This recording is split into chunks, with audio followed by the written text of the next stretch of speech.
따라서 함께 합독해서 읽도록 하겠습니다. 함께 읽겠습니다.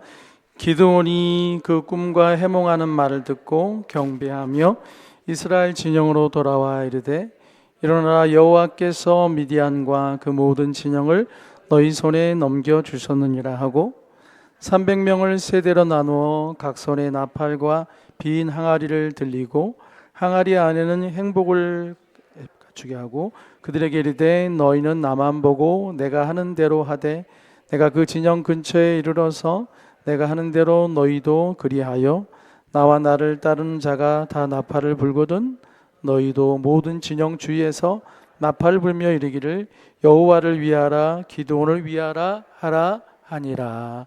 아멘.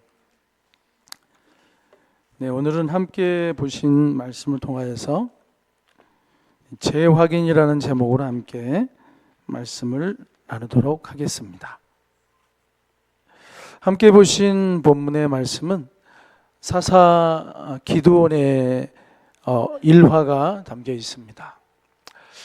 사사 기드온 하면 우리 모두 다 300명의 용사로 수많은 미디안과 아말렉 군사를 이긴 참으로 드라마틱한, 영화에서도 보기 힘든 그런 거라고 할 수가 있겠죠.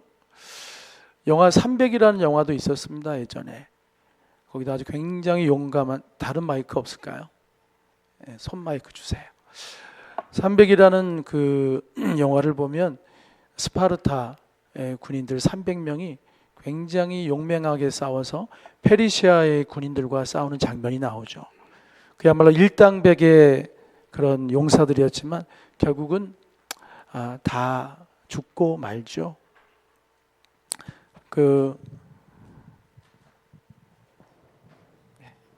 할렐루야. 잘 들리십니까? 조금 더 키워주세요.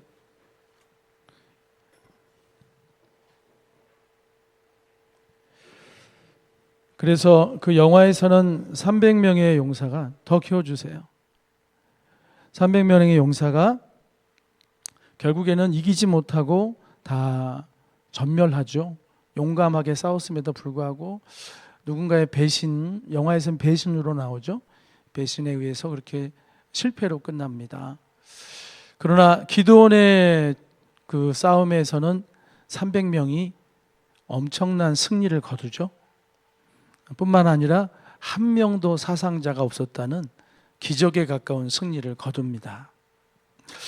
이런 어마어마한 승리를 거두기에 위해서 하나님은 한 가지 절차를 밟으셨어요. 그러니까 저와 여러분의 삶 속에서도 하나님 우리를 통해서 승리를 거두게 하고 싶으시겠죠.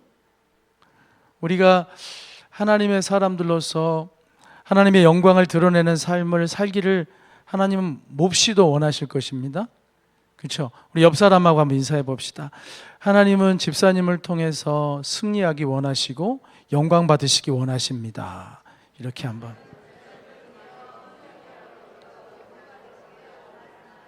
아멘. 하나님의 마음입니다. 하나님은 당신의 자녀들이 이렇게 실패하고 패배하고 특별한 목적이 있지 않는 이상 그냥 그렇게 망가지는 걸 절대 원치 않으세요. 우리도 우리 자녀들이 망가지는 거 원치 않잖아요. 우리도 우리 자녀들의 신음소리만 들려도 신경 쓰이잖아요. 자녀가 얼굴만 어두워도 신경 쓰이잖아요. 그거 다 하나님으로부터 온 거예요. 하나님은 우리같이 부족하고 이기적인, 부모도 알고 보면 이기적인 면이 많이 있습니다. 그래서 마냥 헌신적이진 않아요. 부모도 가끔씩 샘을 때가 있습니다. 섭섭할 때도 있고, 이거밖에 못하냐? 왜 그러냐? 생각할 수도 있기도 하고, 내가 너한테 어떻게 했는데? 뭐 이런 생각을 갖기도 하고, 내가 언제까지 너한테 이렇게 하냐? 라는 생각을 할 수도 있죠. 부모도 사람인지라 인간적인 이기심이 있습니다. 그러나 하나님은 자신의 생명까지 주시기까지 우리를 사랑하신 분 아니세요? 하나님이 세상을 이처럼 사랑하사 말씀하셨잖아요. 그 이처럼 안에는 모든 것을 다 주셨다는 것입니다. 그런 하나님께서 우리가 승리하기를 원하시고 하나님의 기쁨이 되기를 원하시겠죠. 그런데 하나님께서 이 기드온을 이 승리로 이끄시는 이 여정에 하나의 절차를 겪게 하십니다. 그 절차를 겪지 않으면 이 승리는 절대 기드온과 그들이 경험할 수 없었을 거예요. 이 얘기는 다시 말한다면 우리들도 이 절차를 겪는다면 이 절차를 통과할 때 승리로 나아갈 수 있고 하나님의 놀라운 역사를 우리 인생 가운데 경험할 수 있다 없다? 있다. 그 절차를 바로 알아야겠죠. 그 절차 이름이 재확인입니다. 재확인. 하나님은 재확인이라는 절차를 통하여 하나님의 사람들을 승리의 세계로 끌고 가세요. 재확인을 거치지 않으면 승리를 이룰 수 있는 자원이 충분하지 않거든요. 믿음의 사람들에게 승리를 이룰 수 있는 자원의 크기는 무엇보다 믿음 아니겠습니까? 하나님이 쓰시는 자원은 믿음이에요. 그러니까 믿음이 좋으신 분들은 하나님으로부터 많은 것들을 경험할 수가 있어요. 믿음이 적은 사람은 사실은 경험할 수 있는 게 극히 제한적일 수밖에 없습니다. 옆에 사람에게 한번 축복합시다. 무엇보다도 믿음의 은사를 받으시길 축복합니다. 아멘. 예. 믿음이 있어야 됩니다. 믿음이 없이는 아무것도 주께 기대하기가 어렵습니다.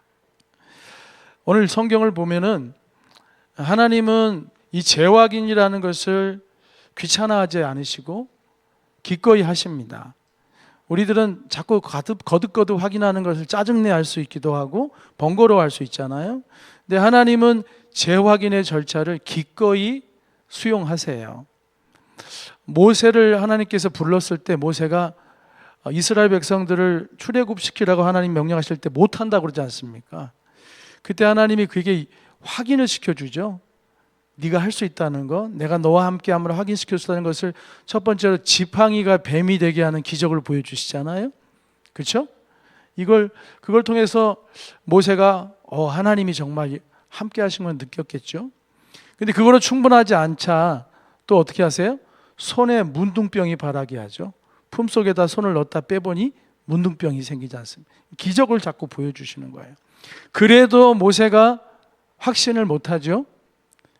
나는 말을 잘 못합니다. 그러자 하나님께서 뭐라고 그래요? 네 형 아론이 있지 않느냐, 그가 말을 잘하지 않느냐, 그가 너를 대신해서 말할 것이다 라고 하나님은 거듭거듭 그가 출애굽의 현장으로 가도록 용기와 믿음을 갖도록 재확인을 시켜가는 일을 서슴없이 하셨습니다.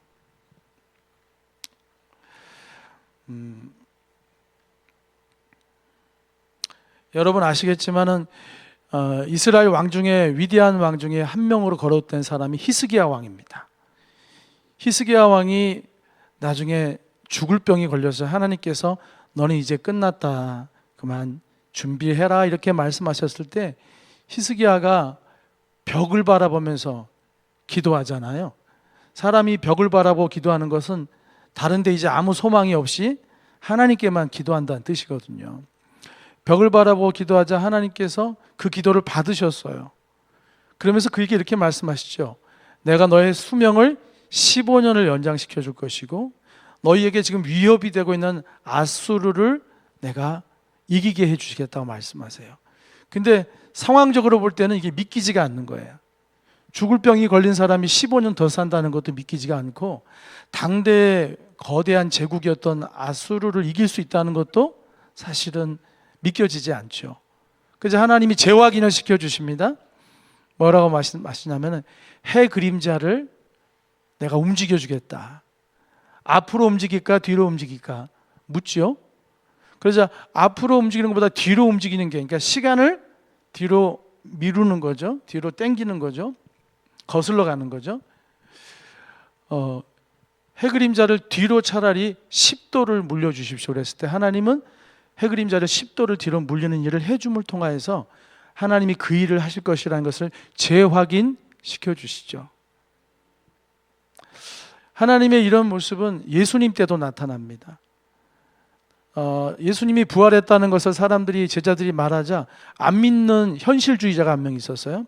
여기도 현실주의자가 계실 수 있는데 성도들도 믿음파가 있어서 그냥 툭 건드리면 불 받는 사람이 있는가 하면 기도원 가도 남들은 자빠지는데 혼자 꼿꼿하게 서 있는 현실주의자들이 있죠. 나중에 눈치보다 슬그머니 넘어지는 사람들. 굉장히 생각이 많은 사람이죠. 나는 안 넘어질 거야. 나는 절대 속지 않아. 그러면서 이렇게 버티고 있는 거죠. 예수님의 제자 중에 도마라는 사람이 이런 현실주의자입니다. 내가 어떻게 그걸 예수님이 죽으신 걸 뻔히 봤는데 그가 살았다는 걸 믿을 수가 있어. 내가 믿기는 믿는데 단 내가 그 구멍난 못자국 난 손과 그 옆구리에 창자국 난 옆구리를 그 구멍을 내가 만져보고 정말 그분이 살아서 오셨다면 만져봤을 때 그분이라면 내가 믿겠다 그러죠. 믿음이 있어 보입니까? 믿음이 없어 보입니까? 아니죠. 준수하죠. 우리들도 확인해야만 믿잖아요. 그렇죠? 왜냐하면 본인이 목격하지 못했으니까, 다른 사람은 봤으니까 믿는다고 한 거고. 그런데 예수님께서 그거를 그 자리에 안 계셨음에도 불구하고 그거를 마치 다 알고 있는 것처럼 나타나서 도마를 부르죠.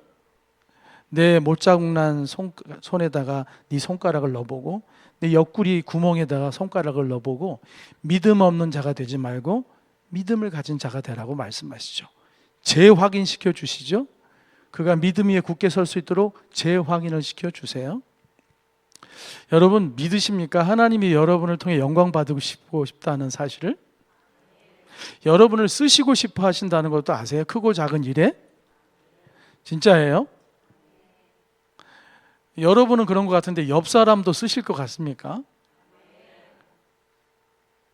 여러분의 목소리가 옆 사람이 더 커요. 그 얘기 뭐냐면 저 사람 쓰시고 나는 좀 덜 써주셨으면 좋겠다는 그런 건가요?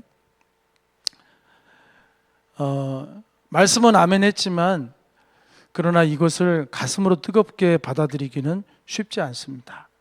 정말 하나님이 날 통해 크신 일을 하기를 할 것이라고 믿는 사람이라면 눈빛이 살아있겠죠. 그렇죠? 그리고 하나님 앞에 항상 가까이 나가려고 하겠죠. 왜냐하면 하나님이 나를 통해 뭔가를 하실 걸 믿기 때문에, 그 근거는 하나님께 있기 때문에 자꾸 하나님을 찾을 거예요. 그리고 하나님께 묻겠죠. 하나님, 제가 무엇을 해야 합니까? 물을 거예요. 그러나 이것이 그냥 입술의 고백일 뿐인 사람은 깨어 있을 수가 없죠. 하나님이 날 쓴다는 것을 말로는 얘기했지만 진짜 믿어지지 않기 때문에 나를 언제 부르실지, 어디로 부르실지, 어떻게 쓰실지에 대한 그런 마음이 열려져 있지 않는 거예요. 여러분에게 이 시간 함께 다 나눕니다. 하나님은 우리 모두를 다 하나님의 계획과 방법 속에 쓰기를 원하세요. 그리고 우리를 통해 하나님의 일을 이루기 원하시고 영광 받으시기를 원하신 줄 믿습니다. 하나님 앞에 쓸모없는 인생은 한 명도 없습니다. 하나님 앞에 다 귀한 거예요. 정말 귀한 거예요.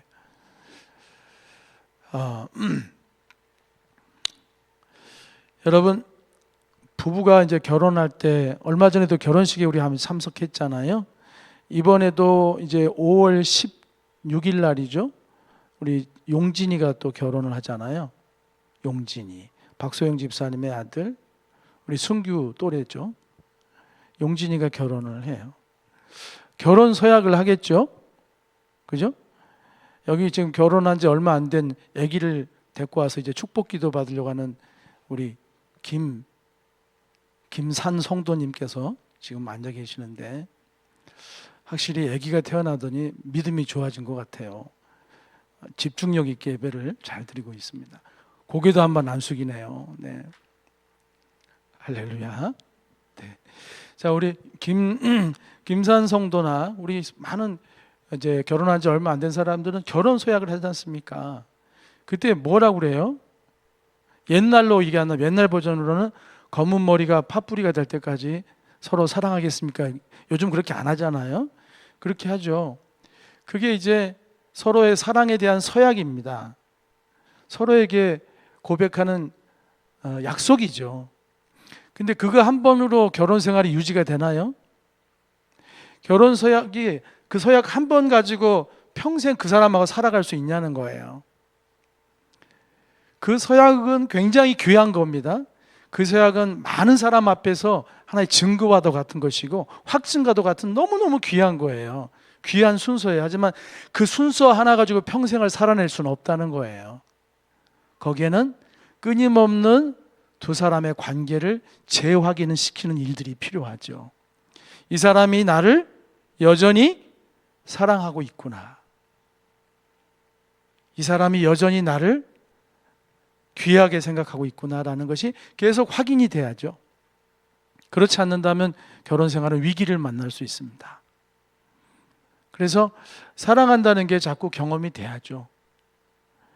그러니까 지금 위기 가운데 있는 사람들은 이 사람은 나를 전혀 사랑하지 않는다는 생각이 확신처럼 다가오면 정말 위태로운 가정이죠. 그러나 그러다가도 한 번씩 여전히 이 사람이 나를 사랑하고 있구나라는 것을 보는 거죠. 우리 연세가 지긋하신 우리 집사님, 권사님 부부 중에서는 말씀만 하면은 즉각 해주는 그런 남편도 있다고 그러세요. 어려운 일이 생기면 말이 떨어지기가 무섭게 바로 해주시는 분. 이유는 뭐겠어요? 생존하기 위해서 그럴까요? 네? 밥을 얻어먹기 위해서 그런 것 같아요? 아니면은 사랑하기 때문에 그렇죠. 왜냐하면 그 고백의 그 뉘앙스를 보면 느끼거든요. 그게 하기 싫어 죽겠는 것을 내가 살라고 내가 하고 있습니다. 그냥 시키면 그냥 국으로 내가 하고 있습니다. 이런 고백이 아니라 정말로 즐거이 흔쾌히 말만 하면 저는 합니다. 하명만 하면 저는 합니다. 왜냐하면 아내가 고생하는 게 싫고 또 아내를 소중하고 여기고 사랑하기 때문에 그렇게 하는 거죠. 그걸 통해서 아내분이 느끼겠죠. 못 느끼면 또 이상한 거예요. 이 사람이 정말 날 사랑하고 있구나. 이 사람의 사랑이 아직도 변하지 않고 있구나. 아니, 이전보다 더 깊어졌구나. 이렇게 느끼는 거죠. 그죠? 그렇게 사랑은 재확인돼야지 결혼 생활이 더 아름답게 유지가 되는 거예요. 하지만 위기도 있습니다. 어떨 때는 정말 서로 간의 신뢰가 깨질 때도 있고 위태로울 때도 있지만, 그러나 그거를 넘어서는 또 다른 재확인이 이루어진다면 다시 회복할 수 있겠죠. 할렐루야. 다시 재확인된다면 내가 잘못 생각했구나라고 하고 다시 마음을 회복할 수가 있는 것입니다. 사랑하는 여러분, 오늘 사사기 기드온의 이야기는 사사기 6장과 7장에 걸쳐서 이렇게 이루어지는데요. 사사의 이야기치고는 삼손 이야기 빼놓고는 정말 긴 이야기입니다. 근데 그 긴 기드온의 이야기의 대부분이 뭔지 아십니까, 여러분? 결론은 해피엔딩이에요. 결론은 300명의 용사가 미디안의 그 수많은 사람들을 물리치고 이스라엘을 구원했다. 이게 결론이거든요. 이 결론에 이르기까지 무슨 일을 하시냐면 하나님은 계속해서 기드온이라고 하는 사람을 재확인 시키시면서 거기에 결론에 이르게끔 끌고 가신다는 거예요. 그 얘기가 6, 7장이 길고 긴 장에 기록이 되어 있어요. 그러니까 하나님이 도대체 어떻게 이 기드온을 확인시키냐. 먼저 하나님은 그를 호칭서부터 다르게 부릅니다. 이 엄청난 일을 이루려면은 그의 호칭을 이런 식으로 불러요. 이 호칭 자체가 너는 반드시 이길 거라는 뜻을 담고 있어요. 호칭이 뭐냐면은 이 12절을 한번 6장 12절을 보시면요. 6장 12절을 보시면 여호와의 사자가 기드온에게 나타나 이르되 큰 용사여 여호와께서 너와 함께 계시도다 그랬습니다. 큰 용사여 그랬습니다. 이제 기드온이라는 사람한테 큰 용사라고 불렀어요. 이게 사실 넌센스거든요. 왜냐하면 지금 이스라엘 백성들이 7년 동안이나 미디안에게 짓밟힌 시간들이 있었기 때문에 이스라엘 사람들의 자존감은 지금 많이 바닥 상태거든요. 7년 동안 농사지면 와서 곡식 다 뺏어가고 가축 다 잡아가고 괴롭히게 말로 할 수 없, 정말 살 수 없을 정도에. 그래서 오죽하면은 사람이 산에다가 굴 파고 웅덩이 파고 거기다 산성을 짓고 거기서 숨어서 살았단 말이에요. 그만큼 짓눌려 있는 상태란 말이에요. 지금 여기 6장에 등장하는 기드온도 어떤 상태로 있냐면은 지금 밀을 타작하는데 들키지 않으려고 포도주 틀에서 밀을 타작하고 있어요. 그러니까 숨어서 몰래 쫄아가지고 두려운 가운데 하고 있었단 말이에요. 근데 그런 그에게 하나님께서 사자를 보내서 그를 부르는 호칭이 뭐냐면은 큰 용사여 이렇게 부른단 말이에요. 그 얘기 뭐냐면 앞으로 그를 통해서 하나님이 큰 일을 할 것이라는 것을 부를 때부터 확신을 시켜주고 있는 거예요. 근데 이 확신이 그에게 전달됐을까요? 안 됐을까요? 전달이 안 돼요. 그래서 말하죠. 내 아버지는 그 집안이 므낫세 집안이거든요. 므낫세 집안은 미약합니다. 거기서 저는 아주 더 미약한 사람인데 제가 무슨 재주로 그런 일을 할 수 있겠습니까? 라고 현실적인 얘기를 하잖아요. 근데 하나님께서 말씀하시죠. 14절을 보면은 이렇게 말씀하세요. 너는 가서 이 너의 힘으로 이스라엘을 미디안의 손에서 구원하라. 내가 너를 보낸 것이 아니냐 이렇게 말씀하세요. 너의 힘으로 구원해라. 내가 너를 보냈다라고 말씀하시죠. 네가 하는 게 아니라 내가 너를 통해 일하겠다는 확인이에요. 16절을 봅시다. 내가 반드시 너와 함께 하리니 내가 미디안 사람 치기를 한 사람을 치듯 하리라. 내가 반드시 너랑 함께해서 그 많은 적들을 한 명을 쳐서 이기듯이 그렇게 쉽게 너를 승리케 하겠다라고 말씀하세요. 여기서 사용된 재확인의 방식은 뭐죠? 말씀이죠. 말씀을 통하여 재확인을 시켜주고 계시는 거예요. 자, 이렇게 말씀으로 이제 확인을 시켜주는데 기드온이 아직 탐탁치 않은 거예요. 그러면서 이렇게 말하죠. 17절을 보면 하반절에 6장 17절이에요. 나와 말씀하신 이가 주 되시는 표징을 내게 보이소서 그럽니다. 나와 말씀하시는 분이 주님이시라는 것을 저에게 좀 보여주십시오. 그렇게 말해요. 아직 확신이 없다는 거예요. 그러면서 이가 뭘 하냐면은 가서 재물을 준비해 와요. 짐승을 잡아오고 무교병을 준비하고 국을 가져와요. 근데 하나님께서 그걸 다 부으라고 하세요. 그리고 여호와의 사자가 지팡이를 대니까 거기에 불이 붙어서 다 재물을 받습니다. 하나의 기적을 보여준 거죠. 하나의 현상을, 신비한 현상을 통해서 그에게 확신을 주려고 했던 거예요. 자, 이렇게 해서 기드온은 얼마만큼 이제 확신이 좀 생겼어요. 네, 여러분, 근데 이제 진짜 중요한 재확인의 절차가 이제 시작이 됩니다. 이 부분을 우리가 잘 봐야 될 것 같아요. 왜냐하면 다른 부분은 우리가 상당히 익숙해 있거든요. 여러분, 두려워하고 의심 생길 때 말씀을 통해 확인받고 또 하나님이 역사하심을 통해서 여러분 확신을 갖고 덤볐던 일들이 많이 있기 때문에 이 부분은 여러분이 사실 낯설지 않을 거예요. 근데 지금서부터 얘기하는 부분은 사실은 여러분이 깊이 생각해 보셔야 돼요. 뭐냐면은 하나님께서 기드온에게 말씀하세요. 25절에 그날 밤에 여호와께서 기드온에게 이르시되 내 아버지에게 있는 수소 곧 7년 된 둘째 수소를 끌어오고 내 아버지에게 있는 바알의 제단을 헐며 그 곁에 아세라 상을 찍고 26절 또 이 산성 꼭대기에 내 하나님 여호와를 위하여 규례대로 한 제단을 쌓고 그 둘째 수소를 잡아 내가 찍은 아세라 나무로 번제를 드릴지니라 그랬어요. 지금 아버지는 우상 숭배하던 사람이었던 거예요. 바알을 숭배하고 바알의 부인 아세라 여신을 숭배했던 그런 아버지란 말이에요. 기드온의 아버지가. 근데 지금 하나님이 뭐라고 그러냐면 네 아버지 집에 가서 바알의 제단을 허물어 버려. 그리고 그 여신을 찍어버려. 도끼로 찍어가지고 그걸로 불태워가지고 그걸 땔감으로 해가지고 나에게 제사를 드려라 이렇게 말하는 거예요. 이게 기드온이 굉장히 두렵고 떨리는 일이에요. 아버지가 먼저 걱정됐겠죠. 아버지가 가만히 있지 않을 텐데 그리고 당시에 바알을 섬기던 그런 사람들에게 이게 들려지기만 하고 했다면은 그들의 신성모독이라고 가만두지 않을 거란 말이에요. 굉장히 두려웠죠.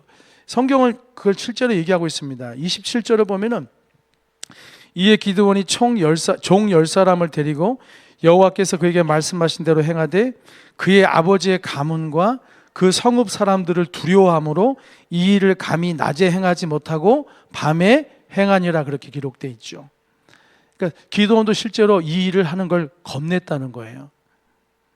두려운 일이죠. 근데 하나님께서 이 일을 시키세요. 왜냐하면 이 일을 통해서 하나님이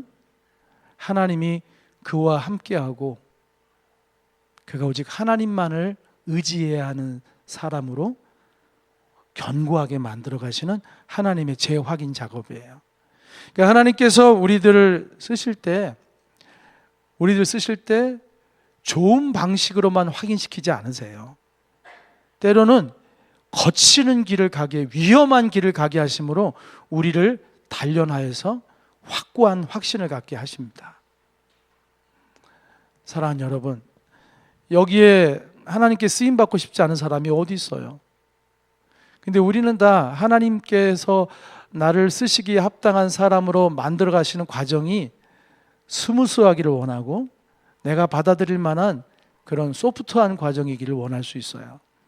근데 하나님이 한 사람을 만드는 과정이, 단단한 하나님의 일꾼을 만드는 과정이 절대 소프트하지만 않습니다. 절대 부드럽지만 않아요. 거칠을 수 있어요. 힘들 수 있습니다. 근데 그 힘든 과정을 통하여 우리는 어느 때보다도 더 큰 확신을 가질 수 있어요. 어느 때보다도 하나님의 사람으로 잘 준비될 수가 있다는 거예요. 그러니 하나님께서 우리를 쓰시고자 하실 때 우리를 때로는 내가 받아들이기 어려운 곳으로 끌고 가실 수도 있어요. 계속 부르실 수 있거든요. 오라고 말씀하실 수 있어요. 가라고 말씀하실 수 있고, 뛰어들라고 말씀하실 수 있고, 도전하라고 말씀하실 수 있어요. 왜냐하면 그 시간들을 통하여 우리를 하나님의 사람으로 재확인시키시고 하나님의 승리를 확인시켜 주시고 내가 누구에게 속했는지를 재확인시켜서 단단하게 준비시킨단 말이에요. 말씀을 듣고 준비하는 건 너무너무 좋습니다. 기적을 체험하고서 경험을 통해서 나는 확인했다고 할 수 있겠지만, 또 하나는 연단과 시련을 통해서도 하나님의 사람으로 잘 준비되시길 주의 이름으로 축복합니다. 지금 어려운 가운데 있을 수 있으세요. 지금 답답할 수도 있겠지만 그 시간들을 잘 통과하시면 여러분이 하나님의 사람으로 정말로 뿌리 깊게 강하고 튼튼하게 잘 준비될 수 있는 하나님의 확인 시간이 된다는 것을 기억하시길 바랍니다. 이제 말씀을 좀 정리를 해야겠는데요. 우리는 지금 기드온이라는 사람을 통하여 이 두려워서 떨고 있는 한 사람에게 하나님이 찾아가셔서 말도 안 되게 많은 미디안이라는 대적을 싸워 이기게 하는 하나님의 대서사를 보고 있거든요. 근데 이 서사가 정말로 결국 아름답게 맺어지기 위해서 하나님은 이 말랑말랑하고 두려움이 많은 이 사람을 강철 같은 마음과 강철 같은 믿음으로 이렇게 다듬으시는 시간을 가졌단 말이에요. 그걸 재확인이라는 절차를 통해서 하셨어요. 근데 그 재확인 중에 아까 어려운 시간도 통하게 하신다고 그랬잖아요. 근데 마지막으로 우리가 봐야 될 부분은 뭐냐면, 많은 확인이 있어서 이거 말고도 양털만 적게, 하나님 제가 아직도 두려워요. 하나님이 정말 저와 함께 싸우시겠다는 걸 제가 확인하고 싶은데 그렇다면 제 얘기를 좀 들어주세요. 양털이 있는데 내일 아침에 양털에만 이슬이 내리고 땅에는 이슬이 안 내리게 해주세요. 이렇게도 요청했잖아요. 하나님 이 확인 요청에 응답하세요, 안 하세요? 응답하시죠. 양털에만 이슬이 내리게 하셨어요. 근데 그걸로도 양이 안 찼어요. 그걸로도 여전히 불안하고 두려웠던 거예요. 기드온이 뭐라고 그래? 하나님 한 번 더 요청합니다. 이번에 정반대로 양털에는 이슬이 안 내리고 땅에만 이슬이 내게 해주십시오. 근데 하나님께서 이 확인 절차도 수용하시고 그렇게 해주세요. 지금 여러 차례 하나님이 확인하셨죠. 말씀으로, 기적으로, 또 위험을 통과하는 과정으로, 또 기적의 양털 시험을 통하여서도 하나님이 계속 보여줬어요. 근데 마지막 시험이 남았어요. 마지막 확인 작업. 그게 우리들에게 되게 중요할 것 같아요. 그게 뭐냐면은 미디안하고 이제 싸움을 하기 위해서 소집을 했을 때 모였던 군사의 수가 3만 2천 명입니다. 3만 2천 명의 이스라엘 군대가 모여서 전쟁을 하려고 그랬어요. 기드온과 함께. 근데 하나님께서 뭐라고 말씀하시냐면은 너무 많다. 사실 많지도 않거든요. 미디안에 비해서는 아직도 숫자가 부족한데도 불구하고 하나님이 너무 많다. 너무 많아서 너희가 이기고 나면은 우리가 힘이 세서 이겼다고 스스로 자만할까 내가 한다. 그러면서 두려워 떠는 자들을 다 돌려보내라고 그래요. 그래서 두려워 떠는 자들을 떠나라고 했더니 자그마치 몇 명이 떠나요? 2만 2천 명이 떠나버렸습니다. 남은 게 이제 몇 명이에요? 3만 2천 명에서 2만 2천이 떠났으니까 남은 게 10,000명이지 않습니까? 10,000명만 남아요. 근데 하나님께서 뭐라고 말씀하시냐면 10,000명도 많다 그래요. 10,000명도 많다. 그러면서 저들을 데리고 물가로 가라. 그래서 물을 마시게 해봐라 그래요. 물을 마시게 하는데 물을 마시는 패턴이 두 종류로 나눠져요. 첫 번째 패턴은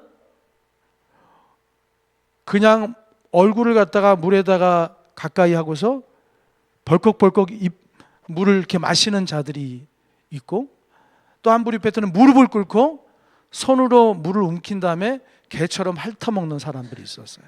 근데 숫자가 비율이 굉장히 차이가 나요. 이렇게 얼굴을 바꿔서 물을 마시는 사람은 9,700명. 그리고 손을 움켜서 물을 개처럼 핥아먹는 사람은 300명이에요. 어떤 사람은 이 300명이 사주 경기를 잘했기 때문에 전쟁하기에 용이하다고 뽑혔다고 말하는데 그건 아닌 것 같아요. 목적은 딱 하나예요. 처음서부터 숫자를 의지하지 않도록 하고자 하는 분명한 뜻이 있었기 때문에, 만약에 거꾸로 머리를 바꿔서 물을 먹는 사람이 300명이었다면 그들을 하나님께서 선택하셨을 거예요. 하나님의 목적은 한 가지예요. 그들이 하나님께로 영광을 돌리는, 하나님과 함께하는 승리를 이루는 자들이 되게 하시려고 하신 거죠. 결국은 여러분 3만 2천 명이 300명으로 줄었어요. 퍼센테이지로 하면 99%를 버린 거예요.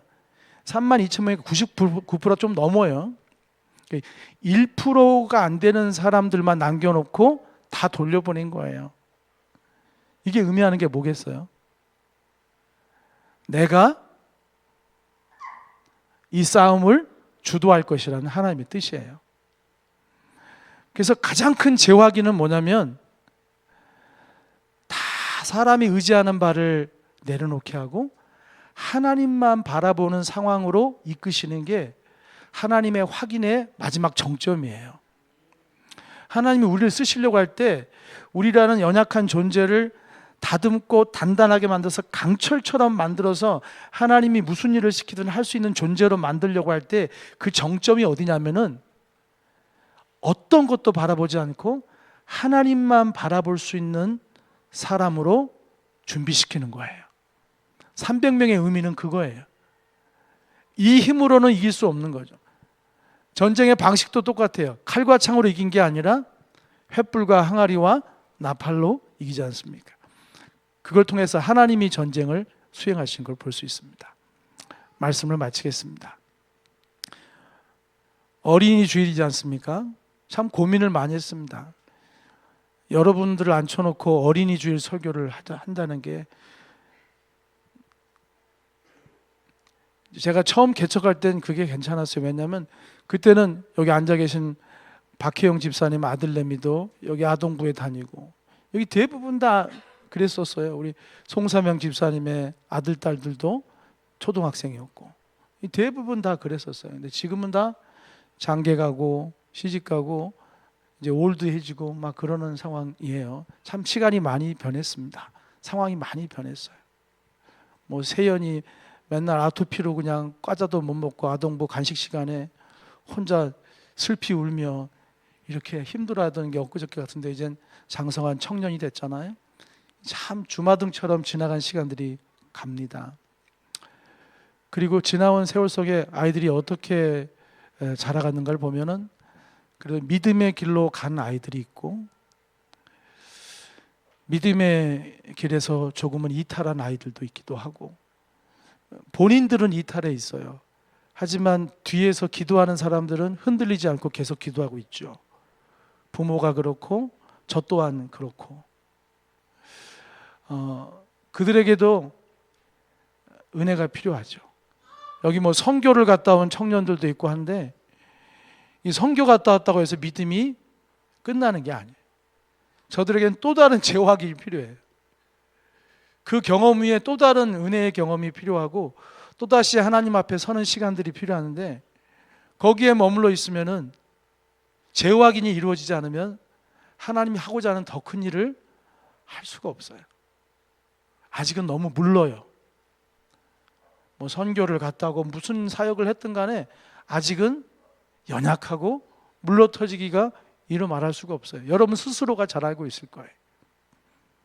여전히 재확인이 필요해요. 여전히 말씀을 들어야 돼요. 하나님의 말씀을 통해 매일매일 들어야 돼요. 이 말씀을 통한 재확인이 제일 횟수가 많아요. 말씀을 계속 들어야 돼요. 말씀을 안 듣는 순간 빛바랜 사명이 되고 빛바랜 삶이 되는 거예요. 그리고 어려움을 두려워하지 마세요. 사역적인 어려움의 콜링 앞에 뛰어들 때 하나님이 나와 함께하다는 것을 다시 확인시켜 줄 거예요. 쉬운 길로만 가지 말아요. 어려운 길을 안 가고 자꾸 내가 편한 대로만 있으려고 하지 마세요. 하나님이 함께 하심을 경험할 수 있는 기회가 놓쳐질 수 있어요. 나의 인간의 본성은 불편해하지만, 근데 하나님이 부르시면 뛰어들어 보세요. 이전에 내가 경험하지 못한 것들을 하나님께서 경험시켜 주시고 나를 준비시키실 거예요. 그러나 마지막은 뭐라고요? 결국 하나님 한 분만 의지하는 사람으로 준비돼야만 한다는 것입니다. 하나님은 그 재확인 작업을 계속해 나갈 거예요. 순간순간 또 다른 걸 의지하고 싶은 욕망이 우리 안에 생길 거기 때문에 그걸 내려놓는 작업을 하나님은 우리 평생이 닿을 때까지 하게 하실 거예요. 저 또한 그렇고요. 이렇게 설교를 뭐 아는 척하면서 하고 있지만 저도 사실은 흔들릴 때가 많아요. 저도 하나님 한 분만, 제가 좋아했던 말씀이 공중의 새를 보라 들의 백합화를 보라거든요. 하나님이 책임지신다는 말씀, 그거 정말 철떡같이 믿고 살아왔어요. 그 연금도 안 들었잖아요. 그 흔하디 흔한 연금도 안 들고 그렇게 10여 년의 세월을 살았단 말이에요. 하나님이 다 책임져 줄 것처럼 생각하고, 그러니까 제대로 준비를 못했죠. 노년의 삶을. 그러니 흔들릴 때가 있단 말이에요. 근데 하나님은 그 흔들리는 마음속에 또다시 말씀으로 다시 붙잡아 주시고 다시 확인시켜 주세요. 내가 흔들려서 잠시 다른 생각을 하고 다른 길로 가잖아요. 거기서 또다시 깨닫게 하시고 너의 삶은 내가 붙든다는 것을 다시 재확인시켜 주세요. 그리고 요즘은 또 그런 생각을 하죠. 두려워하지 말고 뛰어들라고 말씀도 하세요. 너무 계산하지 말고 너무 염려하지 말고 담대하게 네가 행할 바를 행하라고 또 계속 콜링하고 계십니다. 여러분도 마찬가지예요. 기도하겠습니다. 사랑의 주님, 우리를 부르신 주님께서 하나님 여기까지 인도하신 줄 믿습니다. 우리 다음 세대 아이들, 우리 어린이들도 하나님의 은혜 속에 살고 있음을 믿습니다. 하나님, 우리 어린이들이나 청소년들이나 청년들이나 우리 장년들이나 여전히 하나님의 믿음의 재확인의 작업과 하나님의 연단의 과정을 거쳐야만 하나님 앞에 귀하게 쓰임받는 자들이 됨을 믿습니다. 교육 현장에서 우리들도 말씀으로 우리 자녀, 우리 아이들에게 하나님의 사랑을 재확인시키게 하여 주시고 우리에게 주신 하나님의 은혜를 그들에게 전해줌으로 하나님이 살아계신 분임을 재확인시키는 우리 교사들과 우리 장년 세대들이 되게 하여 주시옵소서. 뿐만 아니라 우리 스스로가 하나님 앞에 하나님이 우리 삶에 일으키시는 재확인의 수많은 과정과 절차들을 믿음으로 받아들임으로 끝까지 단단한 믿음의 사람으로 달려갈 길을 잘 달려갈 수 있도록 우리를 통해 하나님이 하시고자 하는 일들을 주님의 영광을 위해 해내는 자들이 되게 하여 주시옵소서. 예수님의 이름으로 기도드렸습니다. 아멘.